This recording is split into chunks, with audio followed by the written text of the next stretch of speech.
to the very first and probably in fact the very last episode of famous and cult movies that Dickhead Wayne, as me, has never seen. To explain why I'm doing this, well, it's pretty simple.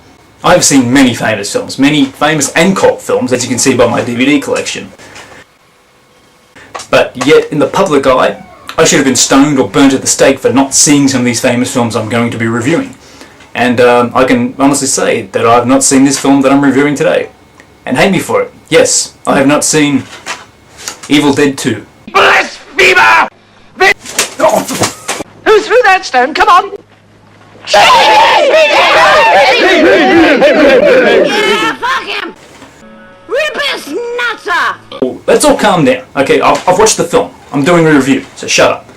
Alright, now, to explain why I'm doing Evil Dead 2, I've been hated for many years for not seeing it. But I have watched it. Okay, I've seen it. I've done it now. I'm going to review it. Alright. Now, to explain why I'm doing Evil Dead 2 to begin with, it goes back to our weekly podcast of Maxcast, which I'm joined with Jordan Marquez and a few other members, where we had a special crew member from Spill.com, the Co-Host 3000. He's actually a big fan of the Evil Dead trilogy, and when he heard I had not seen it, well, he made this remark. You see, y'all wondrous masters of the universe, but you have not fucking seen Evil Dead 2. Well, with that said, now I have watched the film, and I'm doing a review for it right now. And to explain why I have not seen Evil Dead 2, well, it comes down to one name. That one name is Sam Raimi. And a lot of people ask, why Sam Raimi? Well, I'm going to get hated in about 3 seconds, because, in fact, I hate Sam Raimi's Spider-Man trilogy. Shame on you. Okay, now first of all, I don't hate it entirely. Well, not really. The writing and characters are incredibly weak. The dialogue is something that makes George Lucas seem like William Shakespeare. The hero of Peter Parker is so uninteresting and so whiny, it gives me the fucking shits. And the love interest? What fucking love interest? All she is a red-headed cock tease and a fucking royal pain in the fucking ass. Why the fuck does Peter want to bang this bitch so much anyways? Who cares? And when you have one of the most hated scenes of all time in this film, yet you have it the same scene in this film, and one is forgiven and one isn't. That doesn't make any sense to me. No, of course not. Now I can enjoy Spider-Man on a pure entertainment value level. That's it. It's fun, it's campy. But when people say it's as well written as Dark Knight, this is normally my reaction. But here I am, I've seen it, I've watched it. What did I think of it? Well, you probably don't care anyway, but here's my review of Evil Dead 2. Well, here we are. The film kicks straight off telling us about the Book of the Dead. The book served as a passageway to the evil worlds beyond. Or at least a passageway to some cheap, shitty-ass visual effects that belong in a Twilight Zone episode. But anyway, enough of that. Time to meet our hero Ash. Oh, hang on, this appears to be the first Evil Dead movie. Oh, maybe it's not. No, what we have here is a recap of the first film, or a remake, or a recap. I'm fucked if I know, but when I say recap, boy do I mean fucking fast recap. We then see Ash with his girlfriend, and don't worry, she won't be around for much longer, as she partakes in a little dance and a little striptease. As this takes place, Ash discovers an audio recording from the people who are staying at the cabin. Where are they? Who the fuck knows? So we get another flashback of our good doctor and how he discovered the Book of the Dead. Camelot. It's only a model. Shh. Naturam de Monto, the Book of the Dead. Okay, look, I'm finding it a little bit hard to believe that this book that was so hard to find was discovered by someone who belongs in the Von Trapp family. But anyway, back to Ash and his girlfriend. While Ash is listening to this audio recording, it appears that his girlfriend is attacked by the cameraman. Strange. Enter our hero Ash. He rushes in to find his girlfriend missing, and of course, Ash is worried beyond all belief. Linda! Or at least he's worried enough to make us think he's worried. Ash, I react more upset when I lose my car keys. Ash is then attacked by his one true love, and rather than try to restrain her, or reason with her, or try and find out what's going on, he just cuts her head off. There can be only one. So what does Ash do? Does he call the police? Does he find help? No, Ash does what all of us would do. He buries the body to cover up his tracks. What kind of fucking boyfriend would do that rather than contact the police? Well, enough about burying loved ones. Let's have another cameraman go on the attack. So this is where the first film actually ended and part 2 finally kicks off. Ash is then picked up and flung away so goddamn far he does some fucking Circus LA bullshit and is knocked out cold.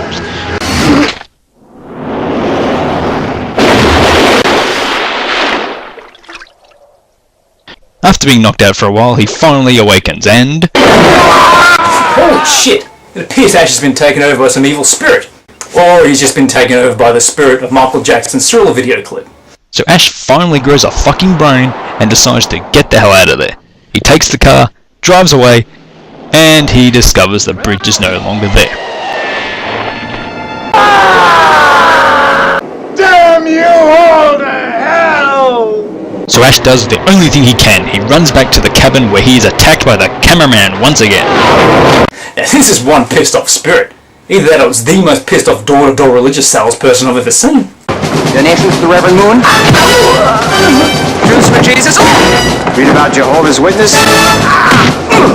How about Buddhism? We then cut away to more people we couldn't give a shit about. The daughter of Dr. Bozo himself. She has just discovered the missing pages of the Book of the Dead. How, where, why? We never fucking find out. If we do, I don't care. Well, it should be, but I haven't... What has he found in the Book of the Dead? Probably nothing. But just possibly the doorway to another world. Shit, lady, unless you serve on the Starship Enterprise, finding a portal to another world, it's quite a big thing. But enough of these two fucking lowlifes, it's back to our hero, Ash, who is actually having a rather touching scene with him remembering his one true love. Of course, this is not long after he buried and beheaded her. We then have a very odd scene where her body decides to come back to life and do a dance number. You'll be swell! You'll be great! Gonna have the whole world on a plate! Starting here! Start now! Honey, everything's coming up right. His girlfriend then decides to pull a fucking Hulk Hogan on Ash's ass and tries to beat the living shit out of him. Break your spirit! I sure enough can break your back! Don't worry, it appears to be all a dream as Ash awakens to freak the hell out.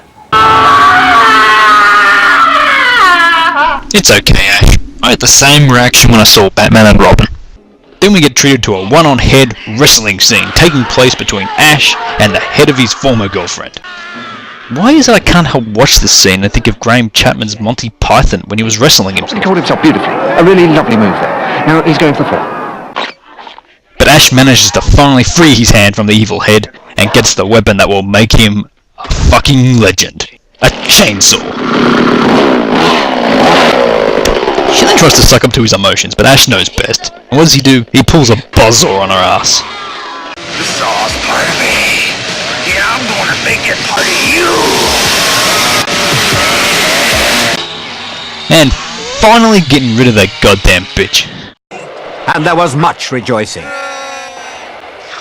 Ash returns to the cabin and picks himself up a shotgun, but not long after that, another odd thing takes place. His own hand becomes alive and tries to kill him. You bastards! You Klingon bastard!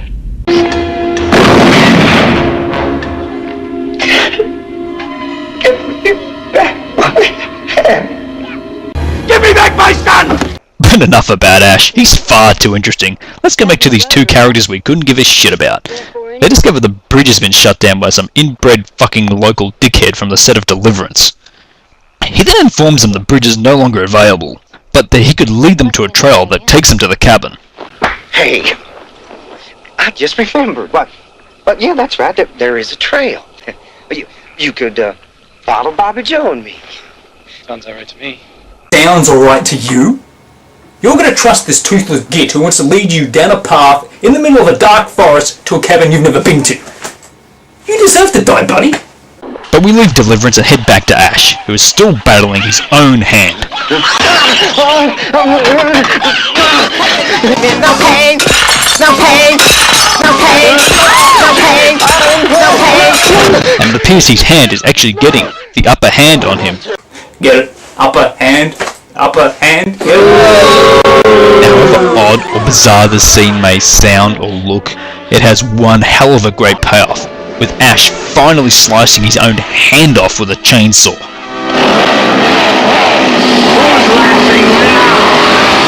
He then puts his own hand under a bucket, and I've got to admit, I love this sweet touch. He puts a book called A Farewell to Arms to weigh it down.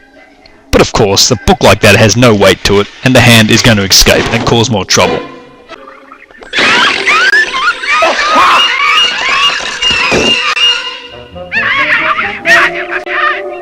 After that, we are treated to one hell of a bizarre scene.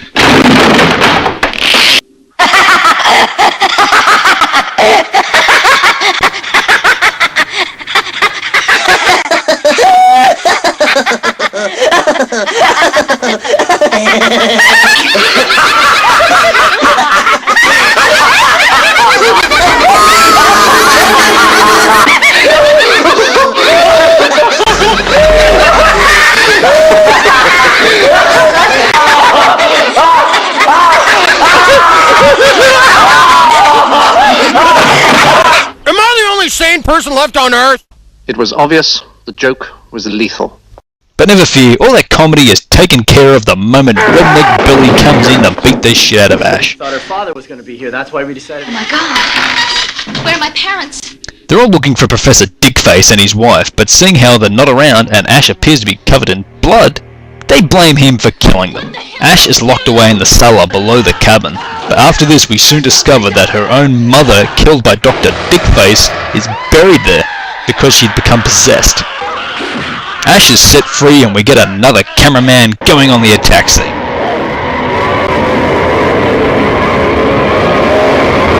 There's something out there. And it ain't no man. And then we are treated to this. Mama's gonna buy you a diamond ring. That diamond ring turns brass. Yeah, don't tell me that that's not more fucking scary than when she's dressed up as a big fat fucking witch. Of course, this is short-lived, and back comes Evil Mama. Dead by dawn. Dead by dawn. Dead by dawn. Dead by dawn. Dead by dawn. One of us. One of us. Gobble, gobble, gobble. One of us. One of us. They then discover her father, the nice, peaceful professor. Yeah, good way of calming your daughter down, asshole. Anyways, he tells them the only way they can stop the evil is with the missing pages from the Book of the Dead. After being freaked out by Ash's missing hand, the Hicks daughter, wife, girlfriend, son, whoever the fuck she is, she decides to make a run for it and is attacked by a tree. Yes, people, she is attacked by a tree. But hell, look, I can believe that. Happened to me once. We then discover what is needed to restore the evil to where it belongs. Creates a kind of rift in time and space, and the physical manifestation of this dark spirit can be forced back into the rift. But of course, being a book-hating redneck hick, he takes it and throws it down the cellar, since he wants to take control of the situation to search for the missing girl. But of course, all goes to shit, and as what I would say in the classics, Mr. Redneck gets a total fuck-up. Oh, look at this. Okay. Pause it for a second and just look at this. Look at the blood spatter here. Now look at the very next scene, and look, she's completely dry.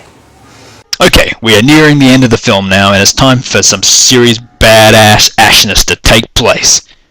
Ash knows he needs those missing pages from the Book of the Dead. The only way he's going to get them is to go down the cellar and fight Emperor Palpatine. So what does Ash do? He attaches a fucking chainsaw to his arm. Groovy. Ash goes into the cellar, gets the missing pages, and then has a battle with the evil witch, who reminds me of something else. Oh my God, the Scoleri brothers! That is it! That's Scoleri brother! So to sum this up fast, Ash fights and kills the evil witch mother, the evil is brought into some real form, Ash fights it, the spell is cast, creating the portal to take the evil to the world from which it came, but in doing so Ash is also taken to that world where he meets the rather strange knights who say "Nee." So Ash blows away some evil demon, the knights who formerly say "Nee" beholds him as a saviour, and that is the end. So that's it. Evil Dead 2. I've done it, I finished it, but what did I really think about it? Well, it had some quirky and silly moments, but overall it's rather enjoyable. Do I consider it the masterpiece that people claim it to be? Well, no. In fact, I would even go as far to say I do prefer the first film. Maybe it's all the hype and build-up over all the years since I haven't seen it. Maybe it has hindered my enjoyment of the film. However, not being a Sam Raimi fan, I can surely say I didn't walk into this film having my highest hopes. However, though, I do enjoy most of the film. It is fun, it is entertaining, it's never boring. I mean, this film is considered the cult-famous classic of horror. But if you're going to ask me for what I would say the greatest horror comedy would be, I would have to go with Ghostbusters. Well, that's it, people. I have seen both Evil Dead films now, so please get off my back. I've done it. I've reviewed them both. What else do you want me to do?